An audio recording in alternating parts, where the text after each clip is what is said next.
Hai, selamat datang. Hari ini, jom kita kembali ke masa lampau, jauh ke satu era di mana planet kita nampak sangat-sangat berbeza. Satu zaman yang dibentuk oleh ais, oleh api, yang telah mengubah dunia kita untuk selamanya.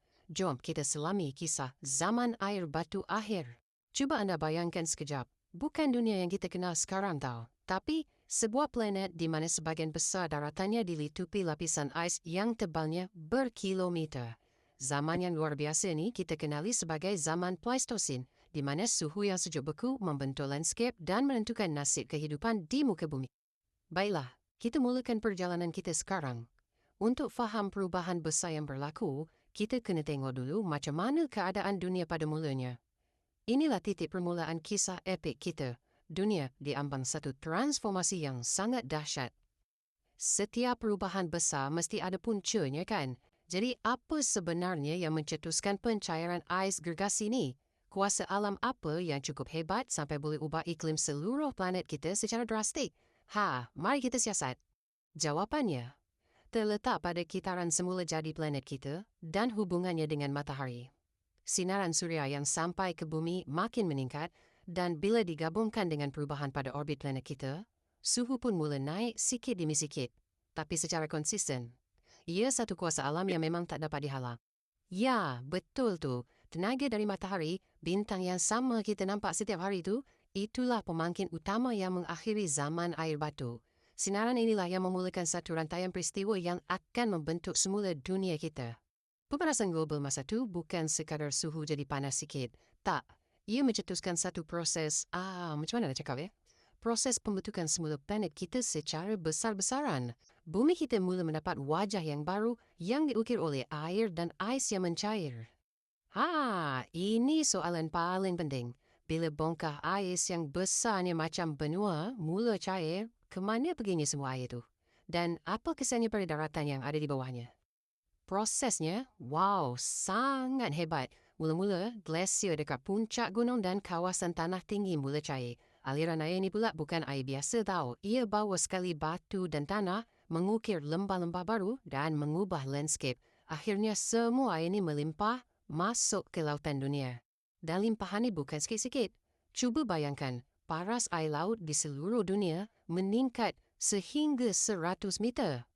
Garis pantai yang kita kenal hari ini terbentuk hasil daripada kenaikan dramatik inilah yang menenggelamkan kawasan daratan yang sangat luas.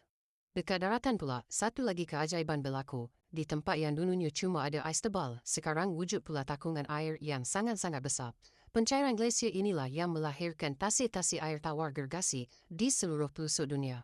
Dan yang menariknya, kita masih boleh lihat warisan zaman ni sampai sekarang tahu. Contohnya, Great Lakes di Kanada dan dekat Malaysia pun ada, Tasik Dayang Bunting. Semua ni adalah tinggalan indah dari proses pencairan ais ni.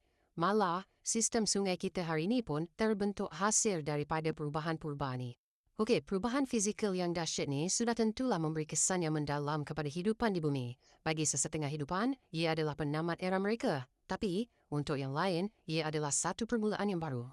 Dunia baru yang lebih panas ni nampaknya terlalu berbeza untuk gergasi-gergasi zaman air batu. Haiwan ikonik macam memot berbulu, sloth darat gergasi dan harimau bertaring semua ni kehilangan habitat sejuk dan sumber makanan mereka. Malangnya mereka tak dapat nak sesuaikan diri dengan cukup pantas dan akhirnya pupus. Tapi kan, di sebalik kepupusan ni semua, ada satu spesies yang mula berkembang maju. Bagi kita, manusia, perubahan iklim ini bukanlah satu pengakhiran, tapi ia ibarat satu peluang keemasan untuk kita berkembang ke seluruh planet. Era baharu ini dikenali sebagai zaman Holocene. Inilah zaman kita, zaman di mana manusia belajar untuk menyesuaikan diri dengan iklim yang lebih stabil dan mula membina tamadun yang hebat. Dengan suhu yang tak lagi terlampau sejuk, manusia pun mula bergerak keluar dari benua Afrika. Mereka berhijrah dan mula mendiami Eropah dan Asia, menyebar ke seluruh pelosok dunia, didorong oleh iklim yang lebih mesra dan selesa. Baiklah, selepas kita melihat perjalanan epik dari dunia ais ke kebangkitan manusia ni, kita pun sampai ke bahagian akhir. Mungkin anda tertanya-tanya, kenapa kita perlu ambil tahu tentang peristiwa yang berlaku beribu-ribu tahun yang lalu ni kan? Persoalannya, apa kaitan kisah zaman air batu ni dengan dunia moden kita yang sedang berhadapan dengan cabaran iklimnya yang tersendiri? Jawabannya sebenarnya sangat jelas dengan memahami bagaimana dan kenapa mungkin dan berubah pada masalah MFS. Kita dapat pahlawan yang yang berharga seluruh sejarah planet kita sendiri menunjukkan betapa pas dan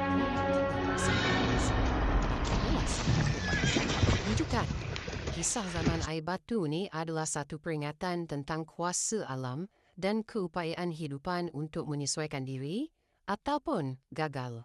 Ia mengajar kita yang iklim stabil ni bukanlah satu jaminan, tapi cuma satu fasa.